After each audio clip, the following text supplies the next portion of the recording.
Crònica del Tercer Reich. Segona part.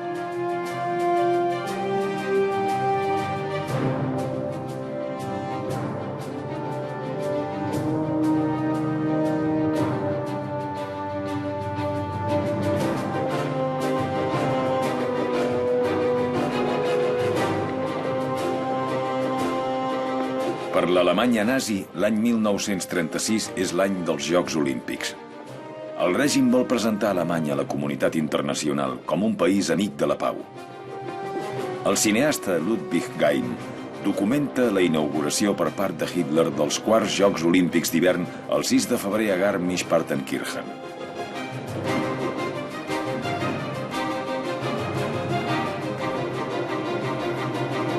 A l'estadi hi són presents atletes de 28 països.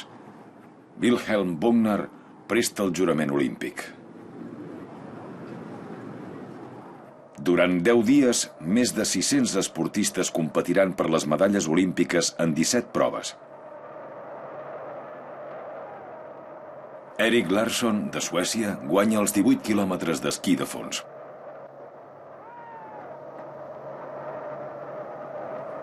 Els equips d'hoquei gel del Canadà i Hongria s'enfronten a la segona ronda del torneig. Els patinadors artístics Maxi Herber i Ernst Bayer són els favorits tant del públic com del dictador. Guanyen per Alemanya la medalla d'or per parelles.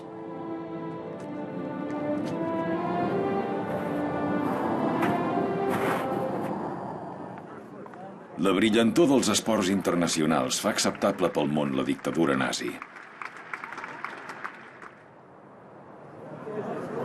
Un viatge d'empresa d'una companyia berlinesa a Eisenach. El primer punt de l'agenda és la cultura, una visita a Wartburg, on Martí Luter va traduir la Bíblia a l'alemany. Després, una trobada acollidora organitzada pel Front del Treball alemany.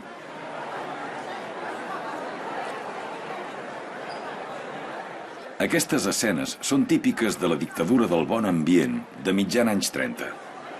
En el Tercer Reich, l'individu s'ha de subordinar incondicionalment a la comunitat. Ara ja cal el permís de les autoritats per triar una professió o canviar de feina. I la lleialtat és recompensada amb una reducció dels impostos i amb animació social.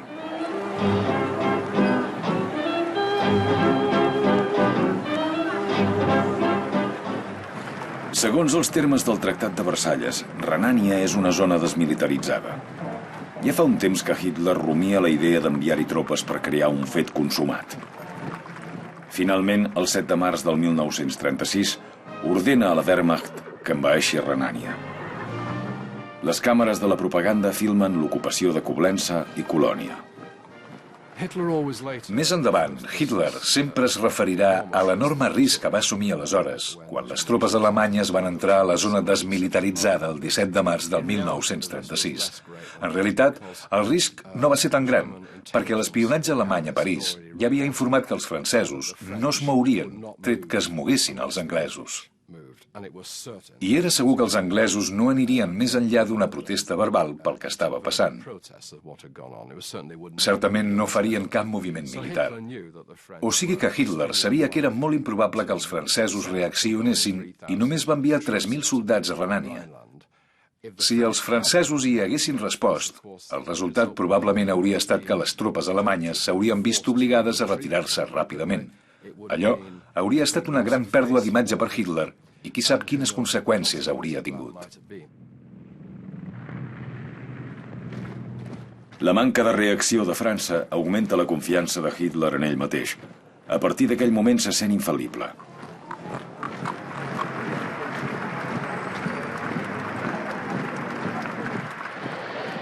Altres restriccions del Tractat de Versalles que limiten el rearmament d'Alemanya fa temps que s'han desatès. La indústria armamentista nacional ha pogut disposar d'instal·lacions apropiades. Aquestes imatges inèdites mostren Joseph Goebbels visitant la fàbrica de Krupp a Essen.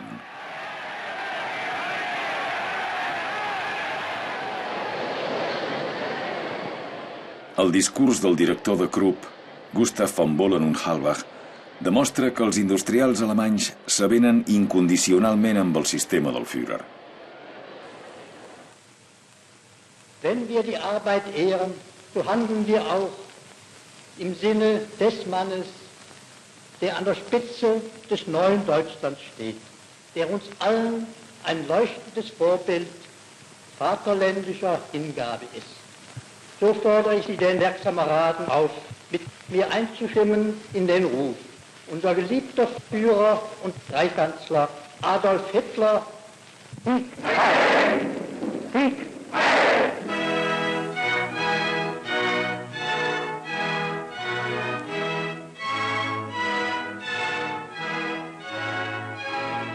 Una anomenada elecció del Führer ha de demostrar en quin grau de submissió donen suport els alemanys al règim de Hitler. La maquinària propagandística no s'està de res. Una pel·lícula de campanya suggereix que Hitler està per damunt de tots els interessos de partit i que tots els grans èxits recents es deuen a ell. Segons els resultats oficials de la votació, un 99,8% vota pel Führer. El poble compromet el dictador a seguir la política que ell mateix havia volgut, informa un periodista al món exterior. Mentrestant, el màxim agitador nazi, Julius Streicher, viatja infatigablement per tot el país amb les seves diatribes antisemites que atien el poble alemany contra els jueus.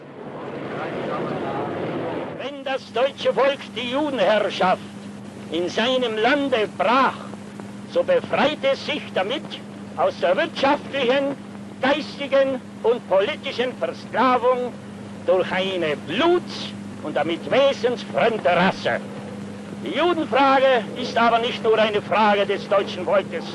Der Ablauf des Geschehens in der Welt sagt jedem, der sich der Wahrheit nicht verschließen will, dass die Judenfrage schon seit langem zur Frage der ganzen Menschheit geworden ist.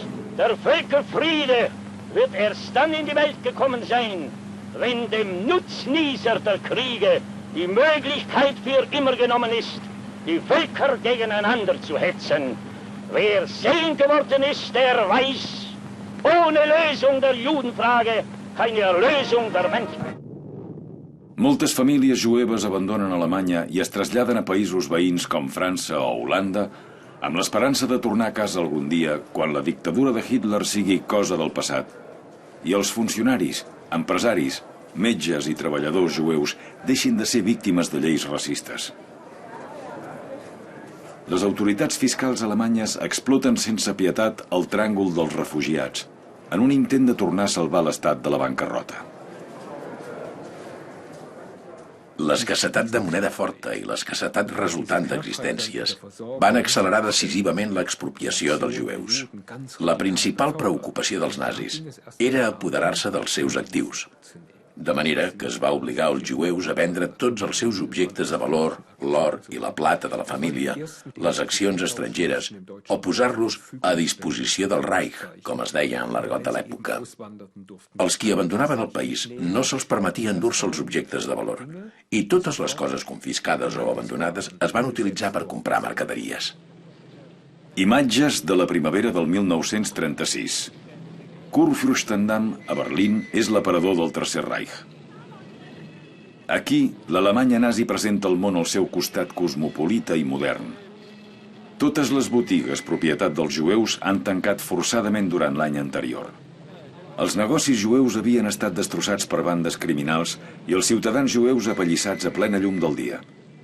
Ara la capital del Reich s'engalana pels Jocs Olímpics d'estiu que s'acosten.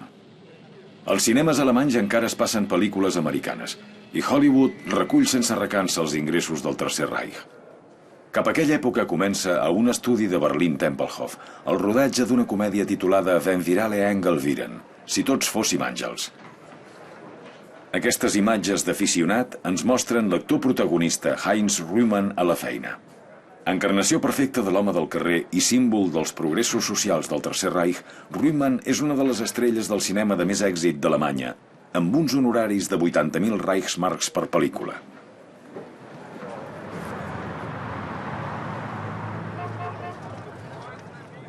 Amb l'arribada de l'agost s'inauguren els Jocs Olímpics d'estiu.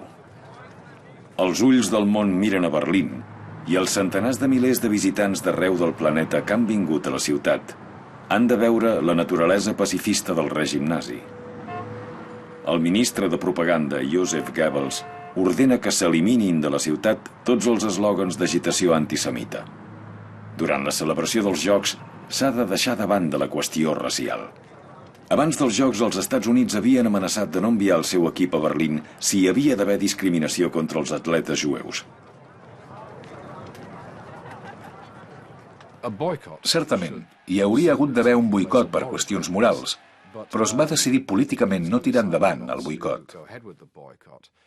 Un boicot en termes polítics probablement no hauria canviat gran cosa, perquè hauria consolidat a Alemanya la noció que el món estava en contra d'aquest règim i potser fins i tot hauria reforçat Hitler. Tal com va anar, el fet que el món anés a Berlín i prengués part en aquells Jocs Olímpics va ser un immens triomf propagandístic per Hitler.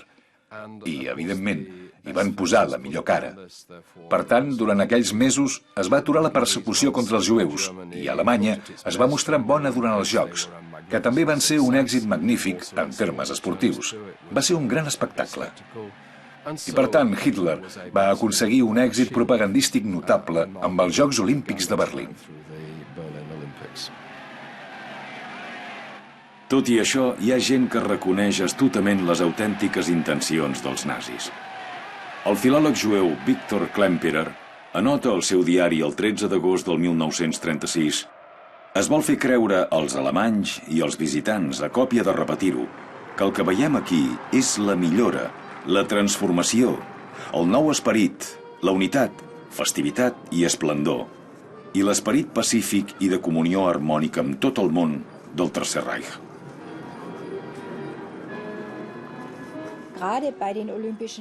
Utilitzant els Jocs Olímpics com a exemple, és fàcil reconèixer la tàctica de Hitler d'atibar les regnes i després tornar-les a afluixar, per després tornar-les a atibar per prosseguir la seva política extremista. Els Jocs Olímpics eren una oportunitat de demostrar al món: mireu-nos, som un país liberal. Les coses que diuen de nosaltres no són veritat. Els jueus de fora d'Alemanya potser expliquen coses terribles de nosaltres, però aquí tot va bé. Hitler veia els Jocs com una gran ocasió per fer arribar el seu missatge, i molta gent se'l va creure. Hitler assisteix a les competicions gairebé cada dia. Els diaris i les ràdios ofereixen una cobertura extensa dels Jocs. L'any 1936, l'esport és explotat amb objectius polítics i propagandístics com no s'havia fet mai fins aleshores. Els Jocs Olímpics d'estiu de Berlín són el primer esdeveniment esportiu en el qual entren en joc els últims avenços tecnològics. Achtung, Achtung! Hier sind die Ultrakurzwellensender Berlin-Witzleben auf Welle 6,772 Meter für Bild und auf Welle 7,06 Meter für Ton.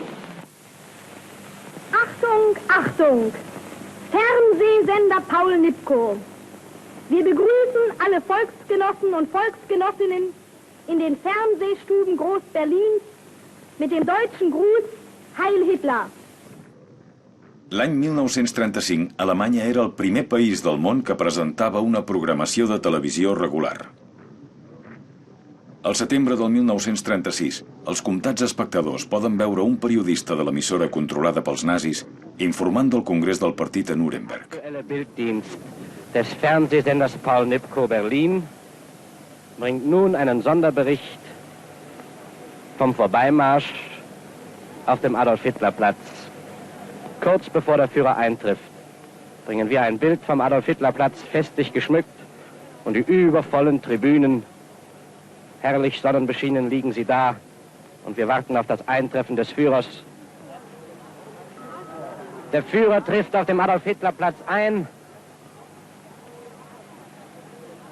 Die Wagenkolonne nähert sich uns.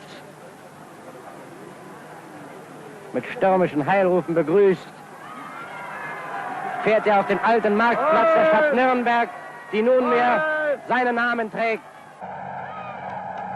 El ministre de propaganda, Joseph Goebbels, no creu que la televisió sigui apropiada com a mitjà de masses.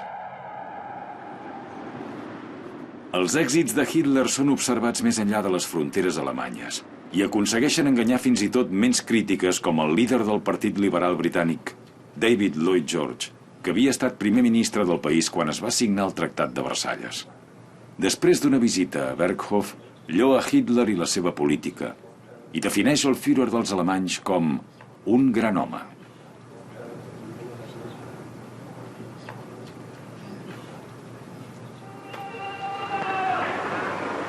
Im Berliner Clou wurde 500 Kindern von Generaloberst Göring eine fröhliche Weihnacht bereitet. Das ist ja der Onkel General! Meine lieben jungen Freunde, ich habe euch mit Absicht hier zu uns in die große Stadt eingeladen, damit ihr diesen Weihnachtstag unvergesslich für euer Leben mit nach Hause nehmt. Amb la maquinària propagandística, els líders nazis com Hermann Göring fan tot el possible per convèncer la comunitat nacional que Hitler gaudeix ara d'una acceptació unànime. No obstant, tot i els 4 anys de govern nazi, encara hi ha alemanys escèptics. Molta gent tenia l'actitud d'esperar a veure què, i també hi havia escèptics. La majoria d'alemanys no cridaven Heil Hitler emocionats.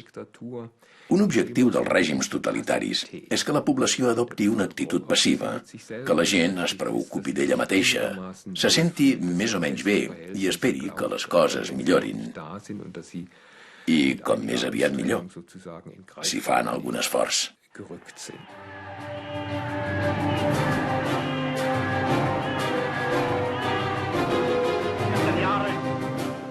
Doneu-me 4 anys, havia demanat Hitler un cop assolit el poder, i a hores d'ara la seva dominació sembla inqüestionable. El dia de l'aniversari de la fundació del partit nazi fa un discurs a la sala de ball de la Hofbräuhaus de Munic sobre els primers dies del moviment. Ich weiß, dass damals viele die Aussichtslosigkeit dieser Bewegung beurteilten nach dem Maß ihrer damaligen Größe und dem Maß der Größe der Aufgaben, die gestellt waren. Sie alle hatten eines nicht erkannt, dass eine solche Bewegung natürlich Zeit braucht und Zeit haben muss, dass der neue Staat nicht eines Tages von den Wolken sie niedersenkt, sondern dass aus dem Volke selbst herauswachsen muss. Denn wenn ich Treue und Glaube und Zuversicht und Fanatismus und Hingabe bekommen will, dann muss ich dorthin gehen, wo diese Tugenden noch zu finden sind. Und sie sind zu finden im Volke selbst, in der breiten Masse dieses Volkes. Hitler encara utilitza l'atmosfera carregada de les cerveseries bavareses com a escenari per les seves diatribes grotesques i furibundes. I un cop més, els vells camarades donen suport al seu fanatisme il·lusori.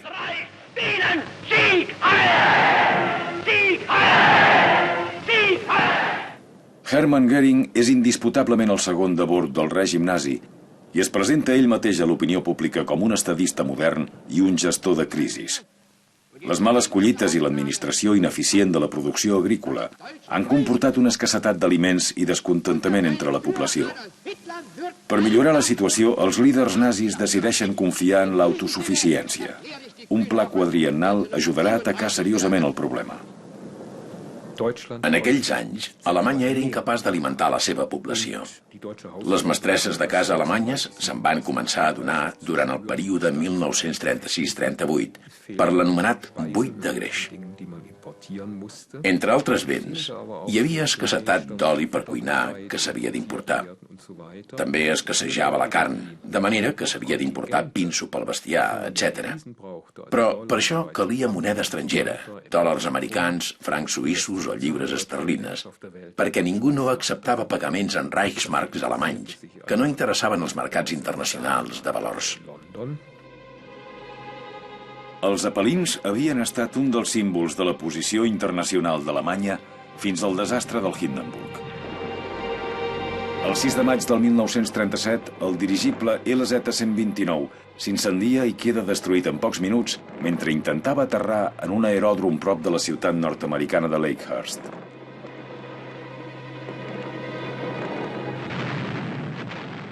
Tot i que Hitler encara manifesta que defensa fervorosament la causa de la pau a Europa, els soldats alemanys ja combaten en una guerra, a Espanya. A la guerra civil entre les forces nacionals rebels i les tropes fidels al govern republicà, l'aviació alemanya vola en missions de combat per primer cop després de la Primera Guerra Mundial. i bombardeja bases i punts de suport dels rojos republicans. La Legió Còndor alemanya du a terme el bombardeig de Guernica, en el qual moren uns 2.500 civils i un 80% de la ciutat queda reduïda a runa. Els dos bàndols implicats en la guerra reben ajuda material de les potències totalitàries europees. Tot i que oficialment es proclamen neutrals, tant Alemanya com Itàlia donen suport als nacionalistes del general Franco.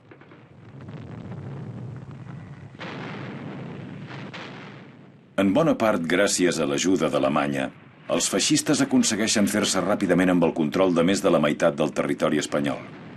L'intent de capturar Madrid el 1937 topa amb la ferotge resistència de les tropes governamentals i fracassa, però el 1939 el caudillo té Espanya sota el seu control.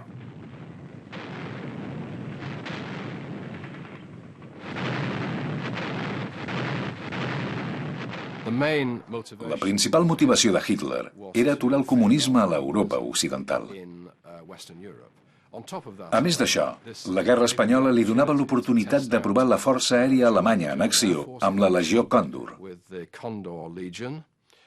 I fins i tot més enllà d'això, i incitat per Goering, es podia aprofitar de les matèries primeres que Espanya li podia oferir, de manera que hi havia tot un seguit d'incentius per implicar-se en la guerra civil espanyola.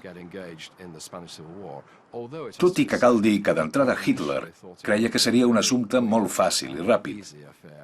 I ja sabem que la cosa es va allargar 3 anys. El 29 de maig del 1937, el cuirassat Deutschland, que forma part de la patrulla del Comitè de No Intervenció, és bombardejat per avions republicans. La propaganda nazi promou els soldats caiguts a herois.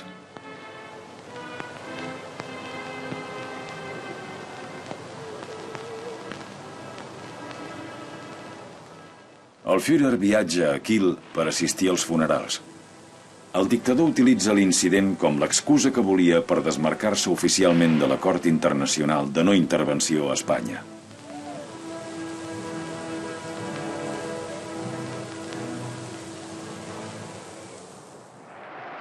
L'1 de maig, les organitzacions juvenils nazis apleguen desenes de milers de nens i nenes a l'estadi olímpic de Berlín per un míting en presència del Führer.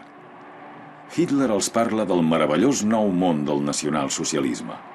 Ihr sollt nicht mit vergrämten Gesichtern herumgehen, sondern ihr sollt noch lachend in die Welt hineinblicken.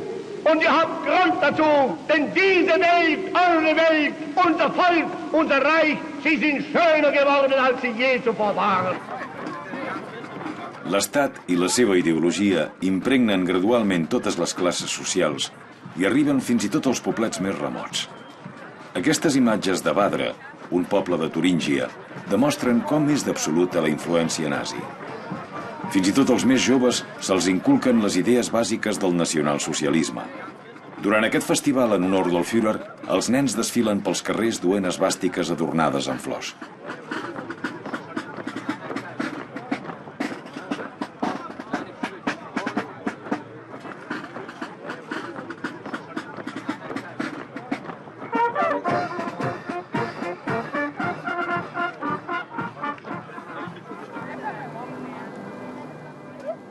Els alemanys s'han adaptat a viure sota l'esvàstica. Ara la immensa majoria són lleials al seu Führer. El règim premia la població amb cada cop més gratificacions.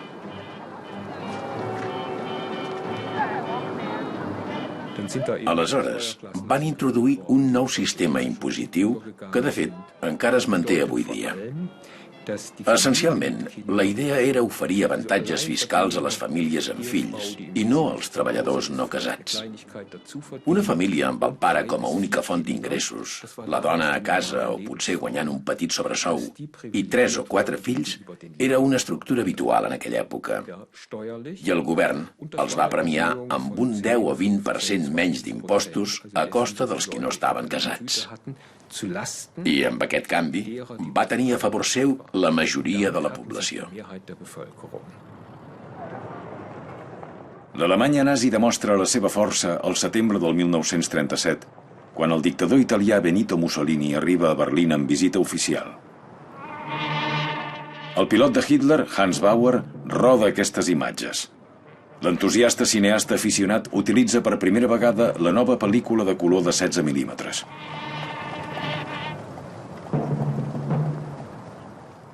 El Duce és el millor aliat de Hitler i el Führer l'honora amb una desfilada militar de 3 hores davant de la Universitat Tècnica de Berlín. La capital del Reich no havia vist una concentració militar tan gran des dels dies previs a la Primera Guerra Mundial.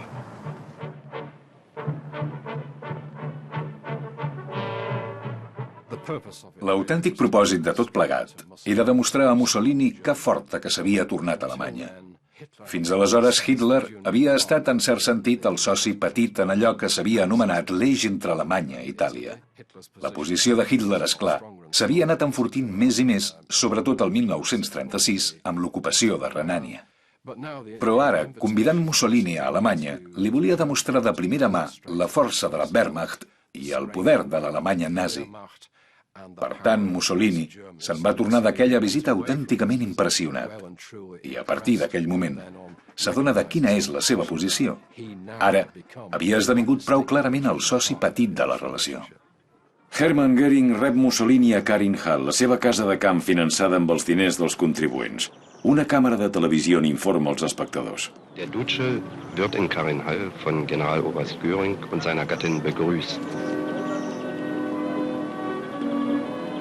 Der Duce und Generaloberst Göring im Gespräch vor dem Hause in Karinhall. Der Reichsführer Himmler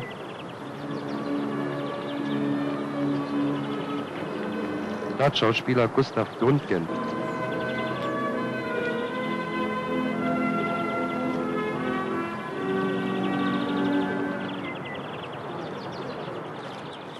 Celebració d'Acció de Gràcies al petit poble d'Ideritz, a Anhalt.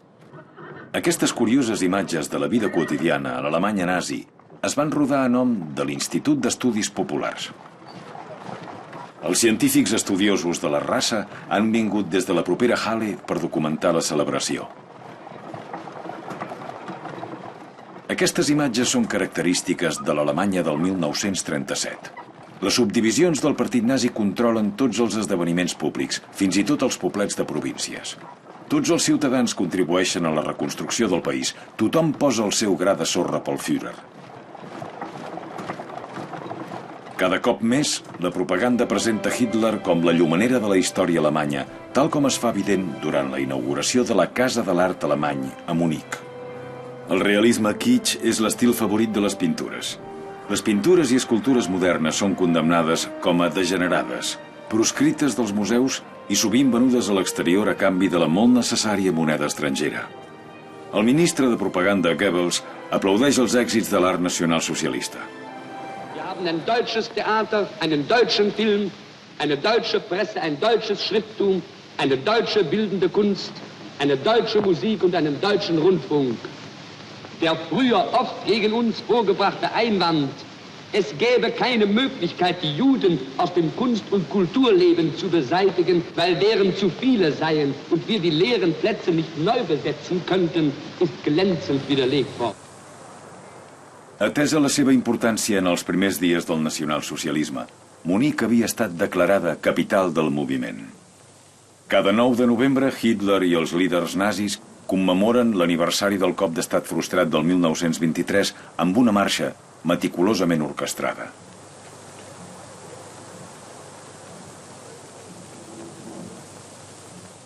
Una pel·lícula propagandística titulada Für uns, per nosaltres, mostra a la població escenes com la veneració dels herois caiguts. Un cop més, el Führer ocupa el centre de l'escenari com un redemptor de somni. No obstant, pocs dies abans havia revelat molt pragmàticament els seus plans de futur a un cercle reduït. Hermann Göring convoca una assemblea dels comandaments superiors del Tercer Reich al Ministeri de l'Aire a Berlín. El 5 de novembre del 1937, durant una conferència secreta, Hitler revela als líders militars que l'ús de la força aviat esdevindrà imperatiu.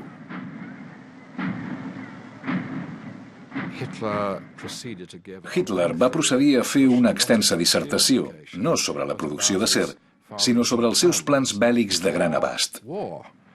i va exposar als líders militars presents els seus plans per actuar contra Àustria i Txecoslovàquia en un futur proper i per tot un seguit de perspectives d'extensió de la guerra en el període del 1943 al 1945.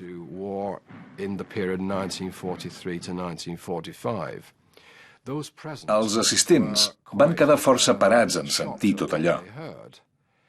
No perquè signifiqués una ampliació del domini alemany a l'Europa central, una possibilitat que els alegrava, sinó que la preocupació era en concret que un atac contra Txecoslovàquia fes entrar les potències occidentals a la guerra, guerra que creien que Alemanya no podria guanyar. I per tant, els assistents temien el perill real d'una guerra contra les democràcies occidentals en un futur proper. Frightened those present.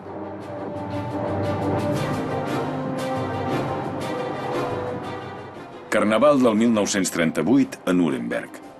Aquestes imatges d'aficionat mostren la gresca del Carnestoltes en el Tercer Reich.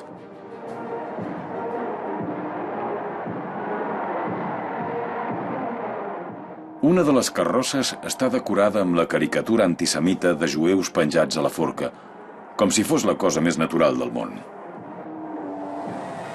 El 12 de març del 1938, unitats de la Wehrmacht creuen la frontera amb Àustria en una visita amistosa. D'entrada, Hitler se'n manté al marge i confia l'operació a un Hermann Göring sense escrúpols i afamat de poder, que en vista de l'escassetat de matèries primeres a Alemanya ja fa temps que amenaça obertament el país veí amb l'annexió al Reich. A Viena ja s'hi ha instal·lat un govern amic dels nazis i la part proalemanya de la població domina els carrers. Quan creuaven la frontera amb Àustria, els soldats s'esperaven trobar-hi resistència. Mai no s'haurien imaginat que els rebrien amb els braços oberts. Estaven totalment perplexos de veure la frontera pràcticament oberta per deixar-los entrar i la gent que els aplaudia. A les 4 de la tarda, el Führer també creua la frontera cap al seu país natal. Desenes de milers de seguidors entusiasmats inunden els carrers i el comboi avança lentament. A Linz, els seus guardaespatlles li han d'obrir pas entre la gentada. Un Hitler profundament emocionat es mostra a les masses. Des del balcó de l'Ajuntament de Linz, davant de 60.000 persones, va declarar la unificació del seu país natal, Àustria, amb el Reich alemany. Era el que sempre havia desitjat i ho considerava una cosa natural. Volia que tots els alemanys estiguessin units i, com que Àustria era en aquella època un país purament alemany, la unificació va ser la satisfacció personal més gran de la seva vida. El dictador arriba a Viena com el nou cap d'estat. No tinc paraules per descriure les escenes d'èxtasi mentre Hitler entrava a la ciutat, escriu un observador suís. Davant d'una multitud de 250.000 austríacs extasiats a la Heldenplatz, Hitler, novament, anuncia la unificació amb el Tercer Reich. Als Führer und Kanzler der deutschen Nation und des Reichs melde ich vor der deutschen Geschichte nunmehr den Eintritt meiner Heimat in das Deutsche Reich!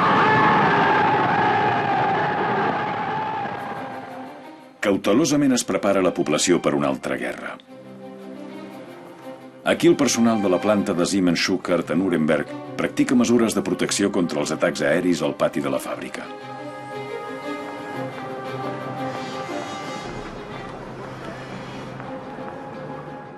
Infermeres de la Creu Roja i membres dels bombers simulen les ferides típiques d'un atac aeri. Coneixent la futura realitat de les campanyes de bombardejos massius sobre Alemanya, aquestes imatges ens semblen absurdes.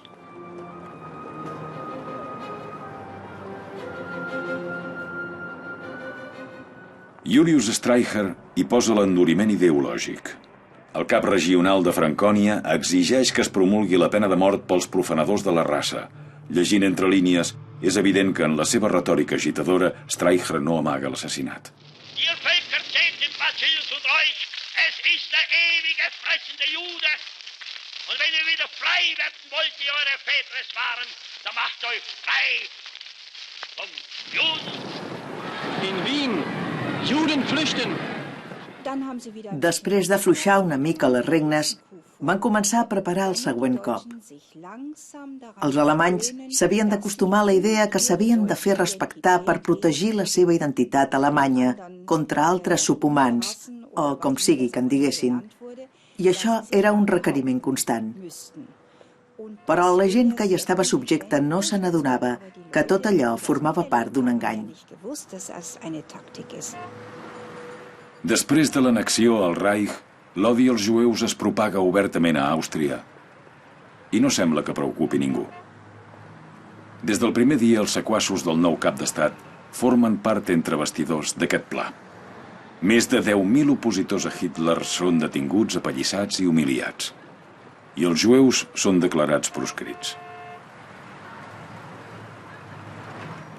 El més destacable és que totes les lleis racistes i d'aïllament que Hitler havia promulgat cautelosament en petits passos durant un període de 5 anys a Alemanya, del 33 al 38, a Àustria es van promulgar en un sol dia.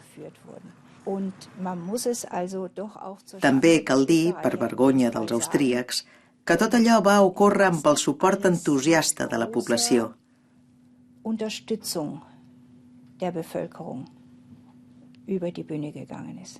Van ser ciutadans comuns els que van començar a saquejar les cases dels jueus la primera nit que es van aprovar les lleis. Durant aquest període, a Hitler li agrada mostrar proximitat amb el poble. Grans delegacions, com ara les dones i noies austríaques d'aquestes imatges, visiten sovint Obersalzberg i poden veure Hitler que, per les càmeres de la propaganda, surt del seu refugi per saludar graciosament els seus súbdits.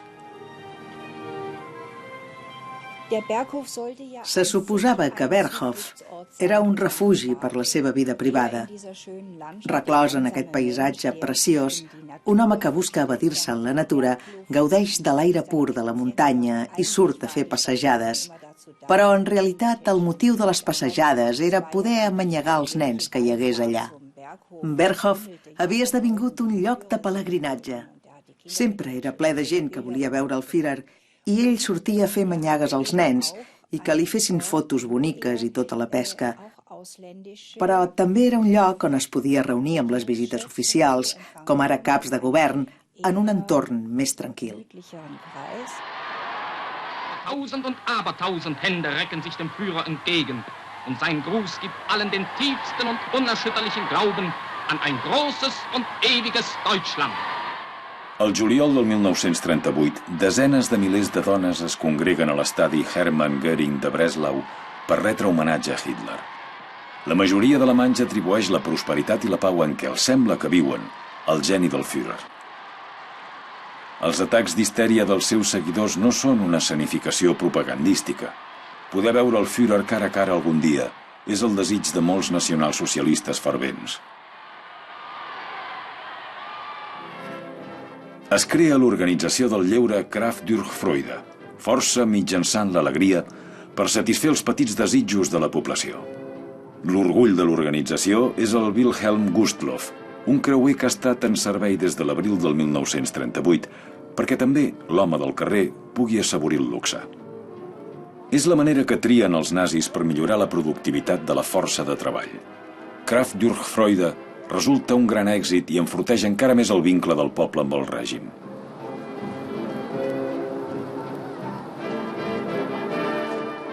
Només uns pocs sospiten de l'estat ruïnós de l'economia nacionalsocialista en aquell moment. A les borses, ningú volia comprar les accions del govern alemany. Deien que el país estava tan endeutat que les coses acabarien malament. L'única manera d'ajustar-ho era amb la inflació i una depreciació de les obligacions. De manera que van parar de comprar-ne. I per amagar al món exterior el fet que l'Estat necessitava els diners desesperadament, havien de recomprar les seves pròpies obligacions a la borsa per mantenir-ne la cotització i que no s'enfonsessin. En el seu afany de fer diners, s'arriba a posar a la venda aquesta filmació d'aficionat del juliol del 1938 a Alemanya. el Führer en un tren especial de camí cap a Bayreuth pel Festival de Wagner. Com és habitual, els peixos grossos nazis arriben al festival aclamats entusiàsticament.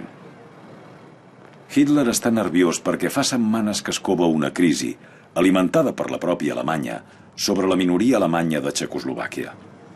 A Bayreuth se sent exposat, massa proper físicament a la frontera txeca. Fa tallar el trànsit totes les carreteres secundàries i fa tancar les portes i finestres de les cases al llarg de la seva ruta.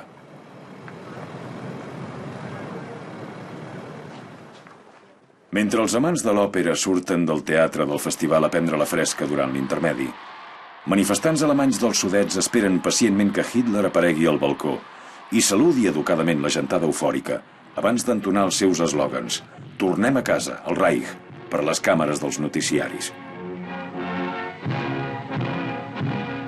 Ja fa mesos que l'aparell de propaganda del Tercer Reich explota les queixes de la minoria ètnica alemanya dels Sudets. Un pla de màxim secret amb el nom de Caixa Verda proposa prendre Txecoslovàquia per la força. El 29 de setembre, el primer ministre britànic Neville Chamberlain arriba a Munic. Hitler ha acceptat a contracor un esforç per la pau. La trobada té lloc al Führerbau, l'edifici de despatxos de Hitler a Munic. Els acompanyen en un segon terme el primer ministre francès Édouard Daladier i el dictador italià Benito Mussolini. Les principals potències europees accepten la incorporació dels Sudets al Tercer Reich. Per última vegada, Hitler s'absté d'utilitzar la força militar. Hitler va marxar d'aquella conferència força insatisfet. No cal dir que havia aconseguit els Sudets, però el que realment volia era atacar Txecoslovàquia i a darrera hora havia hagut d'ajornar l'atac perquè, com va dir Goebbels, no es pot lliurar una guerra a causa del protocol. I els britànics i francesos estaven disposats a donar-li a Hitler tot el que volgués dels Sudets, perquè encara el consideraven un líder nacionalista. De manera que va haver de deixar l'atac contra Txecoslovàquia per més endavant. I no va ser gaire més endavant quan es va acabar produint. L'1 d'octubre del 1938, els alemanys dels Sudets donen una benvinguda entusiasta a la Wehrmacht. Als ulls de molts alemanys la pau sembla assegurada per una bona temporada. 3 milions de persones tornen a casa, al Reich.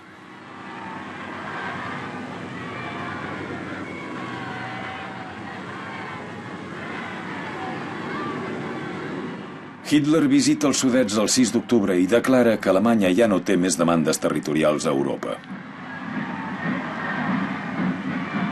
Un oficial de l'exèrcit filma la marxa des d'una finestra. La propaganda celebra l'assimilació com un altre gran èxit de Hitler i el seu règim. 400.000 txecs han d'abandonar el territori. La nova frontera amplia el Tercer Reich en 22.000 quilòmetres quadrats. L'expansió exterior es dona les mans amb la radicalització dins del Reich. Fins aleshores, els jueus d'Alemanya han estat aïllats i humiliats, sobretot mitjançant lleis discriminatòries. Però la nit del 9 de novembre, la nit dels vidres trencats, l'anomenada Kristallnacht, l'Alemanya nazi deixa de banda qualsevol resta de moral. El pogrom antisemita, instigat pel ministre de propaganda Joseph Goebbels, culmina amb la destrucció de centenars de sinagogues i més de 8.000 negocis jueus i l'assassinat d'uns 100 jueus a mans de turbes aïrades. A més, s'obliga a pagar els danys a les víctimes. Es va decidir que els jueus havien de pagar una multa de 1.000 milions de Reichsmarks, una quantitat que constituïa el 6,5% dels ingressos anuals de l'Estat d'aquella època.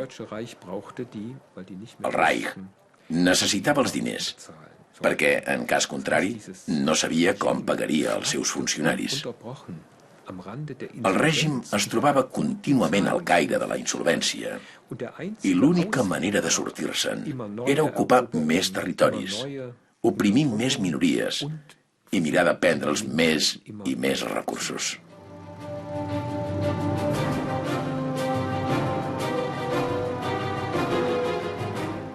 Hitler vol fer manifesta la grandesa del Reich en l'arquitectura de la capital.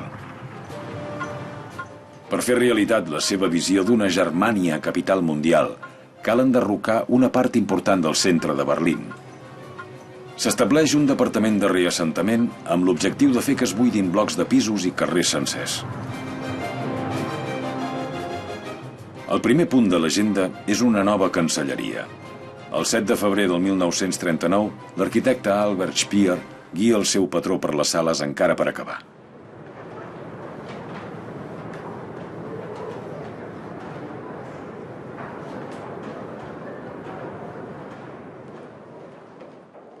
La Cancelleria del Reich és sobretot un edifici representatiu.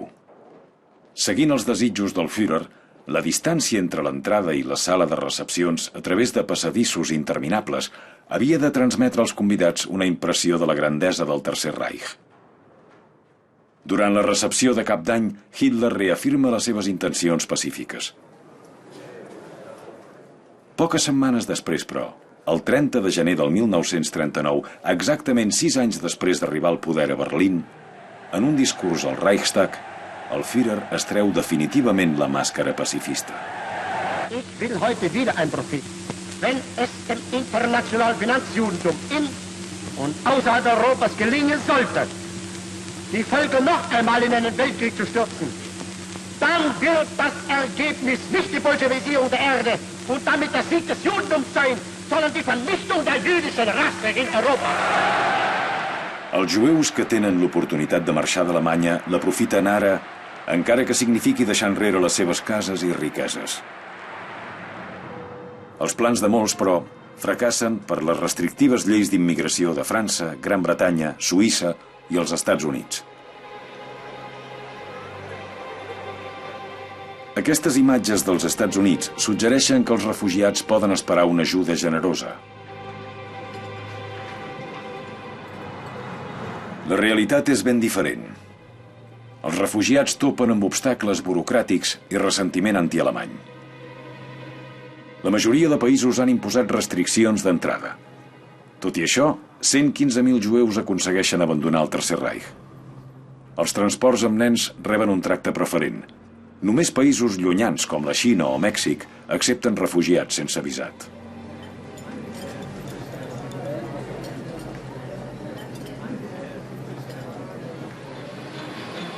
Des de l'ascens de Hitler al poder, l'Alemanya nazi ha gastat 45.000 milions de Reichsmarks en rearmament.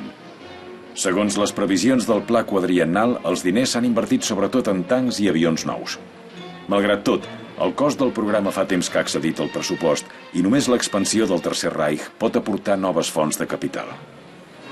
Les primeres víctimes d'aquesta estratègia seran els txecs pel març del 1939.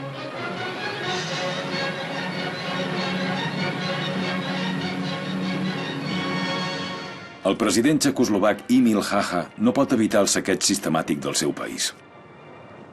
L'ocupació dels Sudets havia estat el primer pas en aquesta direcció.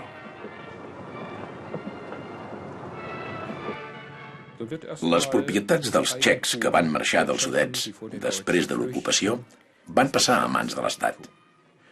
I les propietats dels jueus de Karlsbad que van fugir d'Alemanya també. Més endavant, aquell any també es va ocupar Praga. El mateix va succeir amb l'annexió d'Àustria. Entre els primers d'arribar, hi havia sempre un grup especial del Reichsbank que ocupava el Banc Central i les cambres cuirassades dels bancs del país. I aquesta pràctica es va mantenir durant tota la Segona Guerra Mundial. A cada nou país que ocupaven, s'apoderaven immediatament de les reserves, que servien per estabilitzar l'economia alemanya només durant un breu període de temps, perquè la cosa havia sortit totalment de mare. El 15 de març, la Wehrmacht entra a Praga. Per la població txeca comencen 6 anys de subjugació brutal. He aconseguit el que havíem desitjat fútilment durant segles, diu Hitler amb l'eufòria de la victòria, i afegeix: passaré a la història com el més gran dels alemanys. Fins aleshores, les potències occidentals havien vist Hitler com un nacionalista molt radical. I el propi Hitler havia dit sempre que volia recuperar part del territori europeu per Alemanya, allà on hi hagués una majoria ètnica alemanya. Amb els Sudets havia afirmat que era la seva última reivindicació territorial, i les potències occidentals l'havien considerat un nacionalista molt radical. Però, evidentment, l'entrada a Praga, per primera vegada en un país on la població no era alemanya, va obrir els ulls a tothom, i la pressió a Gran Bretanya perquè Chamberlain capgirés la seva política de pacificació es va fer imparable. Chamberlain va canviar de política i va acceptar el fet que Hitler volia dominar el món i que res no l'aturaria.